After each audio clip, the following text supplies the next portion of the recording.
Hello my dear students, मैं आज आप लोगों को बताने वाला हूँ क्लास 10th का मैथ सांख्यिकी के बारे में। पूरा डिटेल से एक्सप्लेन करूंगा इसके बारे में। अगर मैथ बना रहे हैं, सांख्यिकी का क्वेश्चन बना रहे हैं, तो इसमें कौन कौन सा फार्मूला यूज़ होगा और स्टेप बाय स्टेप कैसे बनेगा, पूरा डिटेल से एक्सप्लेनेशन के साथ समझाऊंगा और फार्मूला के साथ में। ये वीडियो जो है मोस्ट इंपॉर्टेंट होने वाला है, तो आप लोगों से रिक्वेस्ट है ये वीडियो में शुरू से लेकर अंत तक बने रहें, तभी आप लोग को समझ में आएगा। और इसमें मैं इतना बताऊंगा कि आप लोग देखते ही देखते आप लोग क्वेश्चन को सॉल्व कर सकते हैं। वीडियो स्टार्ट करने से पहले अभी तक आप लोगों ने मुझे नहीं जानते हैं तो मेरा नाम है जहीर और मैं आप सभी का बहुत बहुत स्वागत करता हूँ अपने यूट्यूब चैनल जहीर भाई ऑफिशियल में। तो मैं डियर स्टूडेंट, चलिए वीडियो को स्टार्ट करते हैं।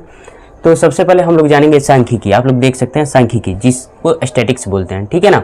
सांख्यिकी पहले क्या होता है? सांख्यिकी गणित की वह शाखा है जिसमें आंकड़ों का संग्रहण, प्रदर्शन, वर्गीकरण और उसके गुणों के आकलन का अध्ययन किया जाता है, उसे ही क्या बोलते हैं? सांख्यिकी बोलते हैं। ठीक है, मध्य बिंदु निकालने के लिए कौन सा फॉर्मूला होता है? निचली सीमा प्लस ऊपरी सीमा बाय 2।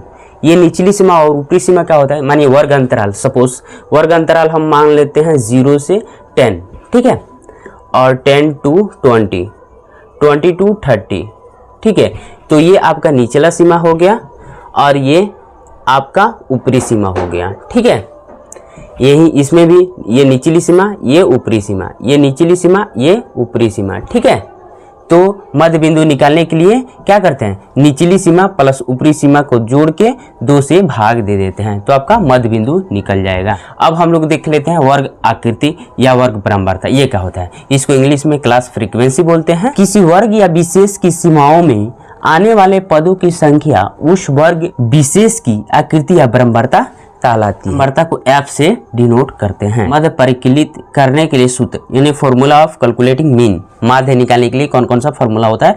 तो ये 3 फॉर्मूला होता है माध्य निकालने के लिए। प्रत्यक्ष विधि से, दूसरा होता है काल्पनिक मध्य विधि से, तीसरा होता है पग विचलन विधि। पहले हम लोग समझ लेते हैं प्रत्यक्ष विधि, यानी इसको इंग्लिश में डायरेक्ट मेथड बोलते हैं, ठीक है। माध्य निकालने के लिए सिग्मा FI XI बटा सिग्मा FI। दूसरा कल्पित माध्य विधि, इसको इंग्लिश में क्या बोलते हैं? एज्यूम्ड मीन मेथड, ठीक है।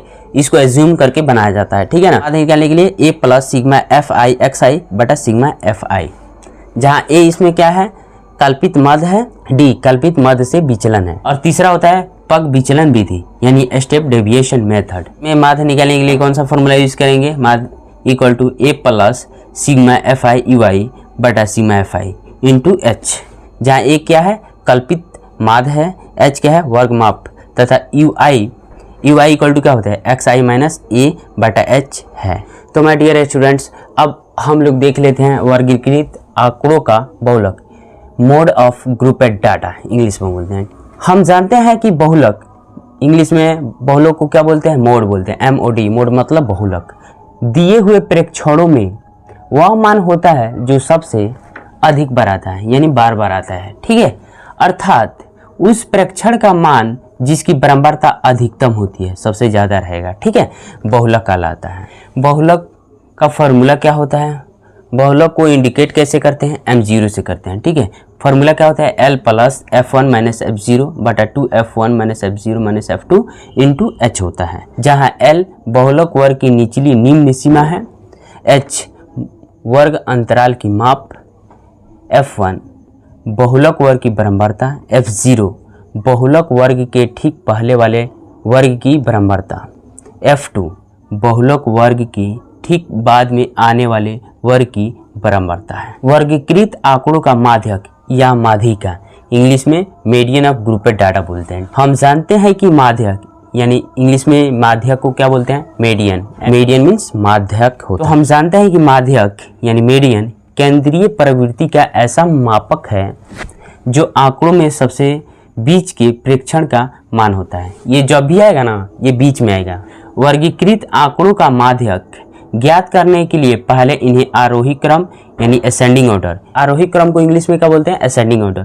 जैसे आप लोग जानते होंगे ascending order, descending order. Ascending order means होता है बढ़ते क्रम, यानी 1 2 3 4 5 6 ये क्या है? असेंडिंग ऑर्डर है। डिसेंडिंग ऑर्डर बोले तो 10 9 8 7 6 5 4 3 1 ये सब क्या है? डिसेंडिंग ऑर्डर है। n इक्वल टू विषम संख्या है, तब विषम संख्या हो तो माध्यक n प्लस 1/2 वे प्रेक्षण का मान होता है। यदि n अगर सम संख्या है तो तो माध्यक n/2 वे और n/2 + 1 वे प्रेक्षणों के मानों का औसत यानी माध्यक होता है। वर्गीकृत आंकड़ों का माध्यक यानी मीडियन निकालने का फॉर्मूला क्या होता है? माध्यक को कैसे सूचित करते हैं? m से सूचित करते हैं, ठीक है ना, यानी डिनोट करते हैं। माध्यक का फॉर्मूला क्या होता है? L + n/2 - CF/F × H होता है, जहाँ L क्या है? माध्यक वर्ग यानी मॉडल क्लास की निचली सीमा, n क्या है? प्रेक्षणों की संख्या, CF माध्यक वर्ग से ठीक पहले वाले वर्ग की संचयी बारंबारता, F क्या है? माध्यक वर्ग की बारंबारता, H क्या है? H वर्ग माप है यदि मानते हुए कि वर्ग माप बराबर है। यहाँ संचयी बारंबारता यानी CF से आशय माध्यक वर्ग के सभी वर्ग अंतरालों की बारंबारताओं के योगफल से है। तो माय डियर स्टूडेंट्स, तो सांख्यिकी के मैं पूरा निचोड़ निकाल करके आप लोग को समझा दिया, बता दिया फॉर्मूला क्या क्या होता है और कौन कौन फार्मूला इसमें लगेगा, ठीक है। पूर्ण डिटेल से मैं बता दिया आप लोगों को। और माय डियर स्टूडेंट्स, आप लोगों से रिक्वेस्ट है कि अगर आप लोग को अच्छा लगे तो वीडियो को लाइक करें। चैनल पर अगर आप नए हैं तो चैनल को सब्सक्राइब करें और अपना फ्रेंड में भी शेयर करें ताकि आपका फ्रेंड का भी हेल्प हो सके। मिलते हैं नेक्स्ट वीडियो में, तब तक के लिए bye, take care, love you all, thanks for watching my video.